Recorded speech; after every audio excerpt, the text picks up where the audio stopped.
நாடக நடிகராக வாழ்க்கையை தொடங்கி சதிலீலாவதி படம் மூலம் சினிமாவில் காலடி எடுத்து வைத்தவர் எம்ஜிஆர்.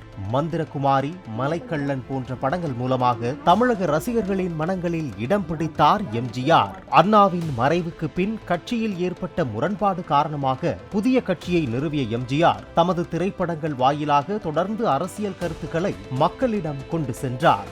1977 ஆட்சியை பிடித்த எம்ஜிஆர் தொடர்ந்து 3 சட்டமன்ற தேர்தல்களில் வெற்றி பெற்று 10 ஆண்டுகள் முதலமைச்சராக இருந்தார்.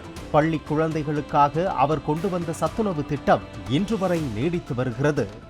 மறைந்து 37 ஆண்டுகளாகிய போதும் திரைப்பட ரசிகர்கள் மத்தியிலும் மக்கள் மனங்களிலும் நீக்கமற நிறைந்துள்ளார் எம்ஜிஆர்.